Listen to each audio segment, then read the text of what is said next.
Hi, Tom Trento here on the border of Israel and Lebanon, Mizgavam Kibbutz, and I got a few guests here. Tom Homan, welcome to Israel. Sara, Victor, Avila, how you guys doing? Great, thank you. We just sat through about an hour briefing by an IDF reserve colonel who explained the land behind us.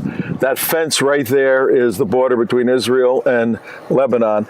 Sara, your thoughts after listening to the colonel talking to us? Well, to me, it's extraordinary how Israel's been able to maintain border security, and because they put so much emphasis on their national security and protecting their nation and the people of their nation, that even though they are surrounded at this particular kibbutz by Lebanon, and we know Hezbollah is right there watching us right now as we're talking. As we're talking, we know they have the ability to hold Hezbollah off. And even if Hezbollah attempts an attack, in which they have in the last few months, backed by Iran, we know that the nation state of Israel will do everything it can to prevent Hezbollah from moving further and encroaching on this sovereign territory. And I think what struck me the most is how little emphasis we put on our own nation's national security as we're watching right now our southern border, and how many lessons we need to learn from our Israeli friends about protecting our own land the way they are protecting theirs. Yeah, Tom, you spent your life on the border. You were in a position with President Trump to secure the border. Just listen to that briefing on the border. What are your initial thoughts? It just reiterated why I wake up every day pissed off at the current administration, how they took the most secure border in my lifetime and unsecured it. You know, I listened to the presenter of Israel, how, you know, we talked afterwards, they want more border wall, they want more security. They want to protect the citizens of the country. However, we're currently in administration who doesn't give a shit about border security, right? Because they came into office, first president in history of this nation, President Biden, came into office and unsecured the border. We got over 100,000 dead Americans in fentanyl overdoses, right? We got a record number of known suspected terrorists who have been arrested, right? With 1.8 million known gotaways, how many of them known suspected terrorists? So it just reiterates my anger every day what this administration did to the most secure border we've ever had, and that just. It just convinces me every day that I made the right decision. When I promised President Trump, he comes back, I come back, and we'll finish what we started. There we go, finish what we started. Victor, you were sitting there also, and I heard the briefer say the people trying to come in and immigrate and say, I want to be in Israel, I want to be in Israel. Basically, Hezbollah is setting them up as spies. You've been on the border all your life. Your thoughts?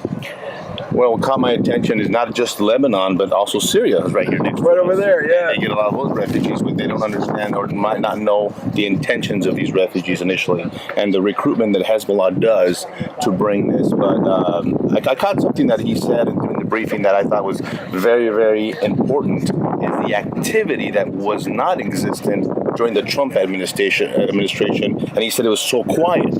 All of a sudden, the Biden administration takes over, and they start seeing the machinery starts up. The noise starts happening, and why? Because they're not afraid of us. Because they know that we're not going to do anything. That we're not even defending our borders. Then what's going to happen with our friends in Israel? This is what we have to continue to pay attention. This is why we do what we do, to bring the attention to the people that.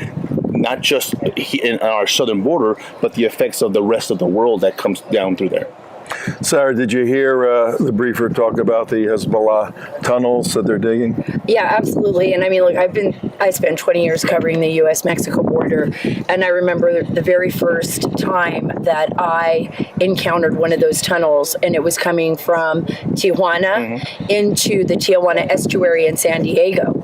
And it was, I remember Senator Dianne Feinstein showed up, you know, all of the lawmakers, and they were looking at this sophisticated tunnel. It was not just the only one.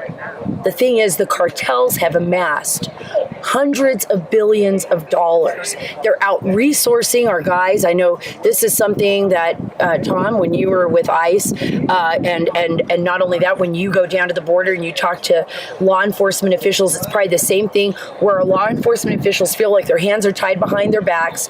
They feel like they don't have the resources they need to uncover maybe even some of these tunnels or some of the networking systems that the cartels and the human traffickers have.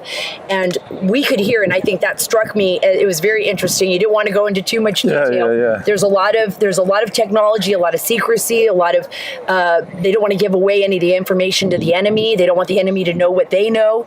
But we have tunnels as well in our country, and we know that the Israelis are watching and carefully monitoring what's happening at their border.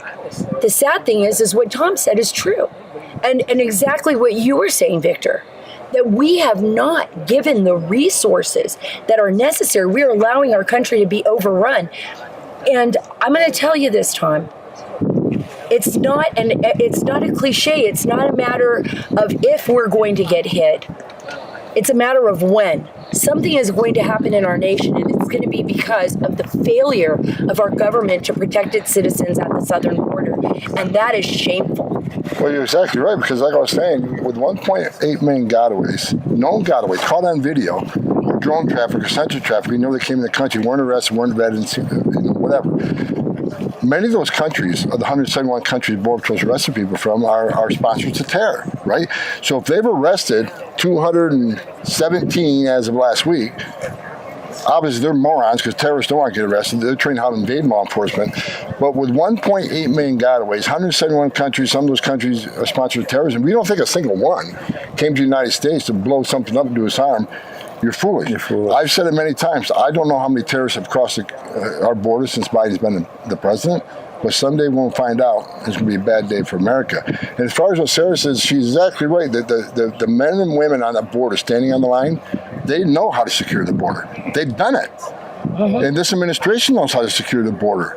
All they could do is dust off the Trump doctrine that we work so hard on, and they could put the Remain in Mexico program in tomorrow, and they'd solve 85% of the problem. But they simply don't want to do it. Not only they open the borders up, they crippled ICE, Interior Immigration Enforcement, so they let millions in, and they cripple ICE, the agency that's in charge of arresting and deporting those who are here illegally.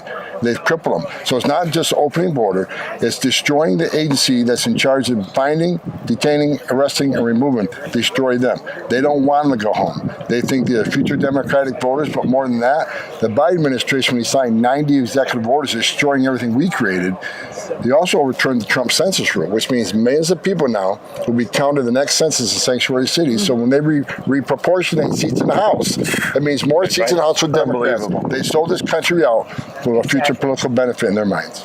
Unbelievable.